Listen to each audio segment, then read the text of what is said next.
The top stories: President Taye Atske-Selassie calls for collective commitment to ensure peace in Africa.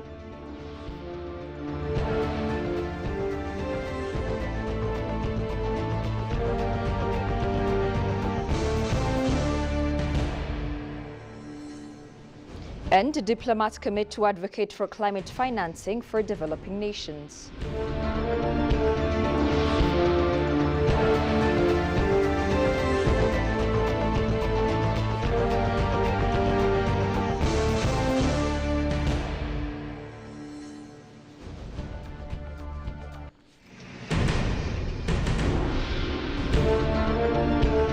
Welcome to ABC World, the voice of Pan-Africanism with a daily news hour. I'm Tabitha John. Do stay with us.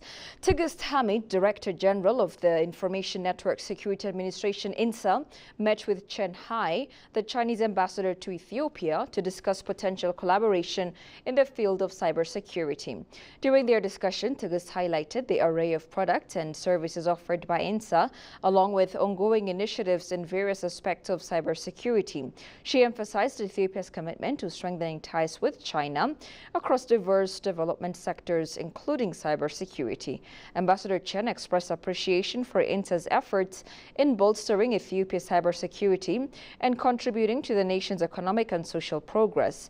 Both officials concurred on the importance of enhancing cooperation in the cybersecurity domain and reaffirmed their dedication to supporting mutual development goals.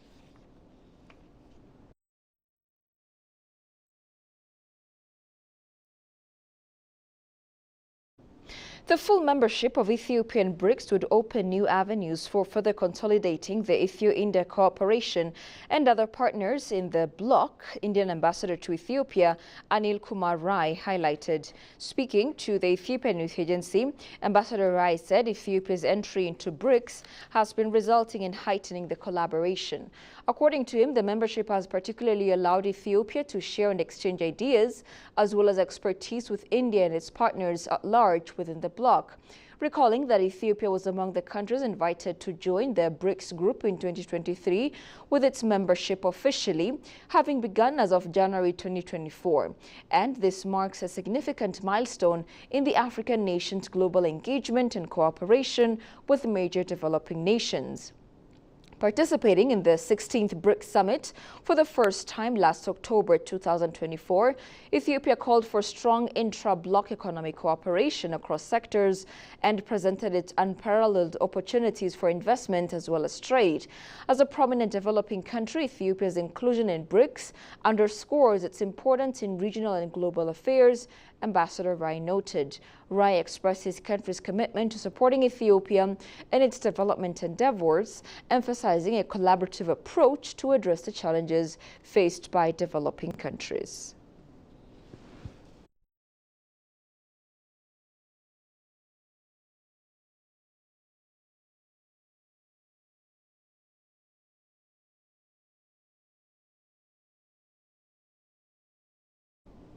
Permanent Committee on Foreign Relations and Peace Affairs of the House of People's Representatives discussed various issues with the members of Finnish Parliament. During the discussion, Ambassador Dina Mufti, chairman of the House Permanent Committee, briefed about the relations and opportunities between the two countries in various fields. He mentioned that there is a fruitful, long-standing relationship between the two countries, pointing out that the relationship on water resources, digitalization and other issues should be strengthened. Ambassador Dina further explained the government's efforts in peace building, the National Dialogue Commission, the citizens in need of humanitarian assistance, and other issues to the questions raised by the members of Finnish Parliament. According to the information of the House, the members of the Finnish Parliament expressed their interest in peace-building issues, the process of rehabilitating the displaced parties, strengthening digitalization, trade, and general relations with Ethiopia.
hello guys, welcome to part 3 of this little walking tour series that I'm doing at the moment, so you can sit on your sofa and explore a little bit of London with me. So I'm outside Camden Town Station, and yes, I am in, oh gosh, potentially the busiest area of North London on a Sunday afternoon, so bear with, this is going to test my vlogging skills.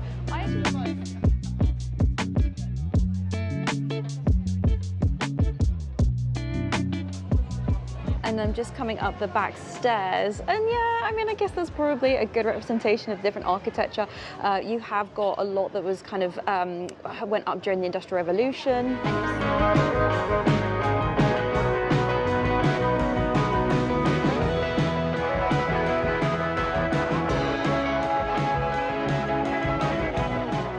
And if a day in Camden isn't enough, you'll be rewarded by spending an evening here. Camden has one of the best nightlife scenes in London, and there's everything from pubs to bars to a great live music scene. You'll be spoiled for choice if you come out here at night.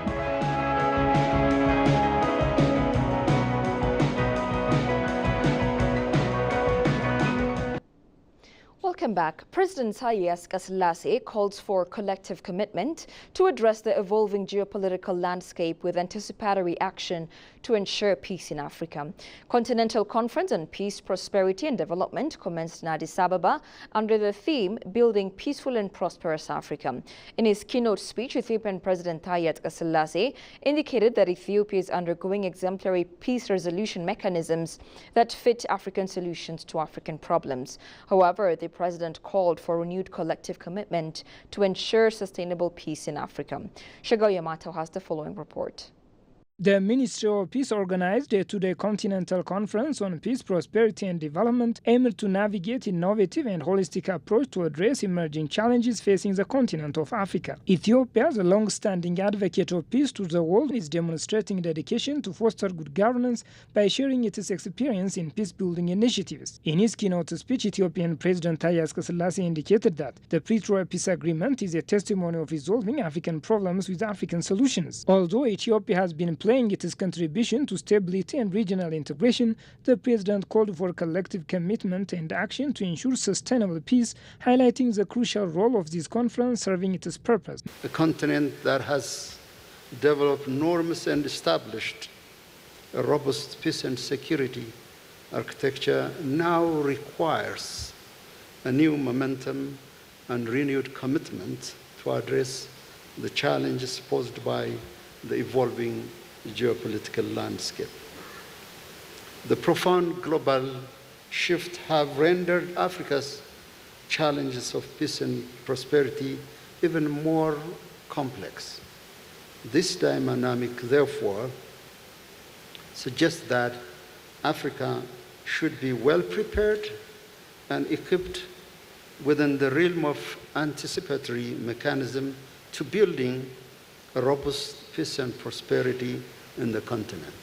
Minister of Peace Ben Alpha Andualam, for his part, outlined that Ethiopia is working to advance peace and brotherhood, citing the progress of the national dialogue, disarmament and demobilization process. The initiation of the DDR process not only underscored our commitment to resolve African challenges with African solutions, but also serves as a testament to our dedication to peace building on the continent. In addition to the DDR process, Ethiopia is actively engaged in the transitional justice process, recognizing the importance of accountability, reconciliation, and healing in post-conflict society. These three interconnected processes, national dialogue, DDR, and transitional justice, are fundamental pillars in our quest for sustainable peace. Commissioner of Political Affairs, Peace and Security at the African Union Commission, Bankole Adeoye, for his part urged stakes for renewed commitment to Pan-African ideology. He also commended Ethiopia's remarkable contribution for cessation of hostilities through African peacemaking initiatives. Ethiopia's remarkable contributions at global and national level in the peace domain exemplifies the model for peace. Following the signing of the Cessation of Hostilities Agreement between the Federal Democratic Republic of Ethiopia and the TPLF on November 2nd, 2022, given the role played by the African Union, is an inspiration for all of us. We must coordinate peace. We must continue to work with the Ethiopian government and institutions as we build on transitional justice. And recently, the African Union allocated the sum of $1 million from its peace fund to the disarmament, demobilization, and reintegration program of Ethiopia. Assistant Secretary General, UN Resident and Humanitarian Coordinator in Ethiopia, Ramiz Alakbarov, expressed the UN commitment to support Ethiopia for peace and development of Africa. He also indicated that the UN is committed to amplifying the need to refocus global peace and security with a strong focus on dialogue and promotion of multilateralism. The idea of peace conference itself is very much reminds us of the principles which are laid down by the founding members of the United Nations, of which Ethiopia is one. The UN Secretary General's agenda for our common future, adopted in 2021, and the new agenda of peace have all been a consistent efforts which you as the member states promoted through the United Nations instruments to amplify the need to refocus global peace and security with a strong emphasis on dialogue, violent conflict prevention, and promotion of multilateralism. The conference, which will be concluded on November 26, brought together Ethiopian high-level officials, EU member state ministers, IGAD representatives, religious leaders, NGOs, among others, to collaborate for achieving a peaceful and united Africa. The event also featured a peace exhibition that provides participants with an opportunity to explore Ethiopia's rich cultural heritage to champion peace beyond its borders. Diplomats call global leaders to take urgent responsibility in tackling climate change and accessing climate financing for developing nations. Norwegian ambassador to Ethiopia, Stian Christensen, reaffirmed his country's steadfast commitment to backing Ethiopia's Green Legacy Initiative. He further highlighted Norway's proactive role in facilitating Ethiopia's access to finance, enabling the country to fulfill its enhanced climate change commitments. Goshumalisa reports. With rising temperatures, severe droughts and extreme weather events, the climate crisis is worsening, hitting developing nations hardest. In an exclusive interview with EBC World, Nordic diplomats in Addis Ababa emphasized the urgent need for global leaders to take responsibility for addressing climate change and ensuring access to climate financing for developing nations. Sweden, for instance, and Europe, we are sort of the biggest polluters. But the whole global world have to take responsibility for combating climate change. But it's also about, financing.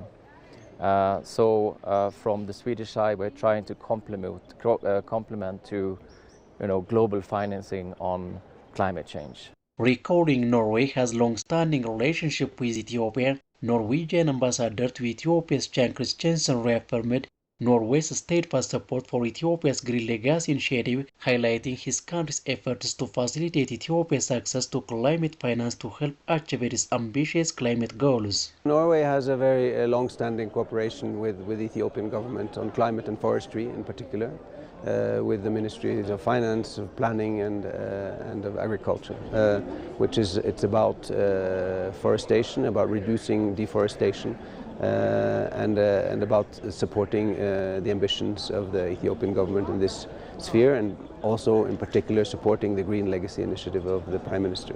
Indeed important to make sure to support Ethiopia's access to climate finance, and I believe we have done that quite actively through working with the Ethiopian government on strengthening their capacity.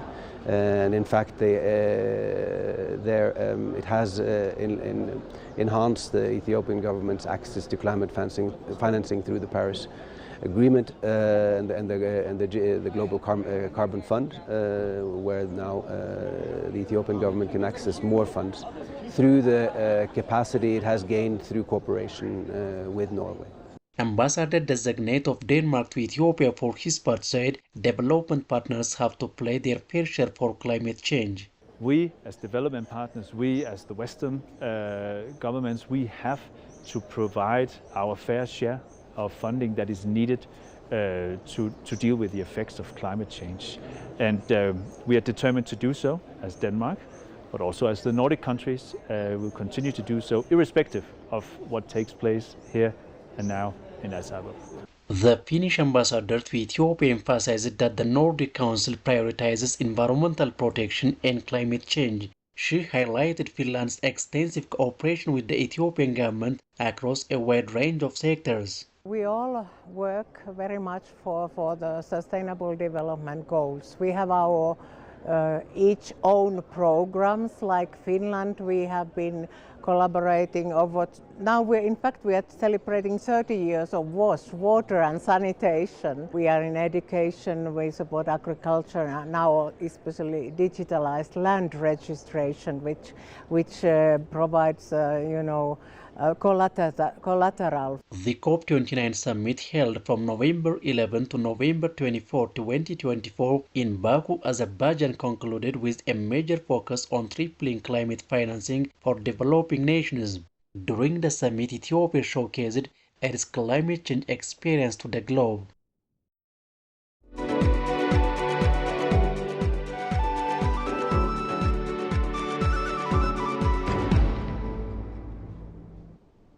And finally, Ethiopian industrial parks have become a focal point for Chinese investors, as highlighted by Yang Yihang, Economic and Commerce Minister Counselor at the Chinese Embassy in Addis Ababa.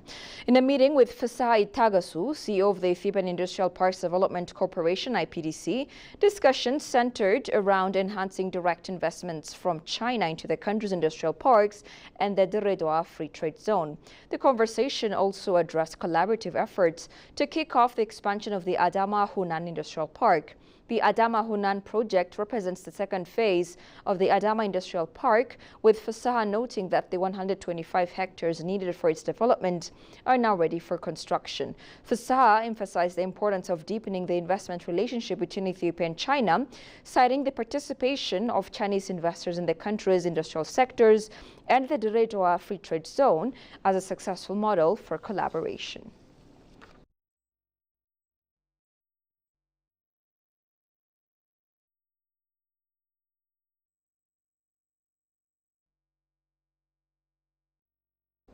You're watching ABC World. A quick reminder of the top stories.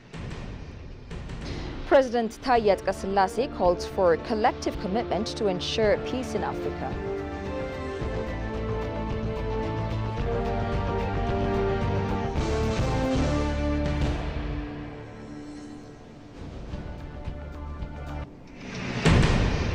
And diplomats commit to advocate for climate financing for developing nations.